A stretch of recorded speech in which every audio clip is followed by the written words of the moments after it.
মানুষ আসলে আমাকেও সন্দেহ করেছে যে আমি নিজের ঘর আমি নিজে পুড়িয়ে দিয়েছি। তারা বলেছে কাফি ধানমন্ডি ৩২ পোড়াইছে, যার জন্য তার ঘরবাড়ি পুড়িয়ে দেওয়া হয়েছে।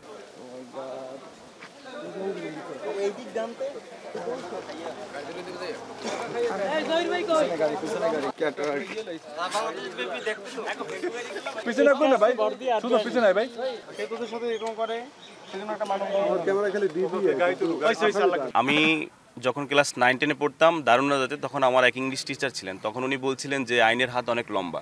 এটা আসলে আমি বাস্তবতায় এসে দেখেছি যে ছাড়া এই আমাদের এডিশনাল এসপি স্যার সজল স্যার, তার নেতৃত্বে যেভাবে কাজ হচ্ছে আগাচ্ছে, এটা আমি আসলে না দেখলে বিশ্বাস করতাম না। তো তাদের প্রতি আমি কৃতজ্ঞতা, এবং আপনাদের সাংবাদিক ভাইয়েরা আপনারা সে শুরু থেকেই ছিলেন, আপনাদের প্রতিও কৃতজ্ঞতা। আপনারা দেশবাসীকে জানিয়েছেন এবং এখন যেটা জানাবেন, মানুষ আসলে আমাকেও সন্দেহ করেছে যে আমি নিজের ঘর আমি নিজে পুড়িয়ে দিয়েছি। মানুষ এটাও বলেছে কাফির বাবাকে 5 লিটার কেরোসিন তেল কিনতে দেখা গেছে পাম্প থেকে। কোন পাম্প থেকে সেটা কিন্তু খুঁজে নাই কেউ। আমি কনফিডেন্ট নিয়ে বলতে পারবো আপনাদের গণমাধ্যম কর্মী ভাইদের মাধ্যমে যে কোনো ব্যক্তি সে তার বাসায় মুরগি আছে, হাঁস আছে, কবুতর আছে, একটা খাঁচার ভিতরে আটকাই একটা পশুকে জ্বালাই দেওয়ার মতো কলিজা কাজ করবে না।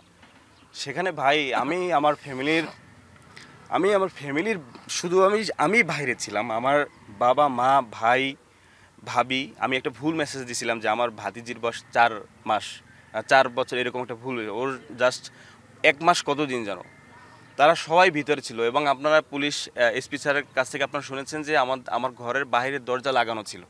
এটা আপনারা বক্তব্য আপনারা অলরেডি পেয়েছেন।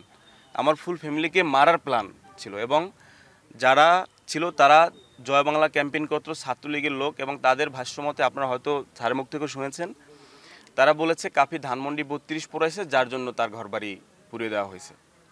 তো আমি আপনাদের সাহায্য চাই, দেশের প্রশাসনের প্রতি, আইন শৃঙ্খলা রক্ষাকারী বাহিনীর প্রতি আমি শ্রদ্ধাশীল, আমি সর্বোচ্চ শাস্তি চাই।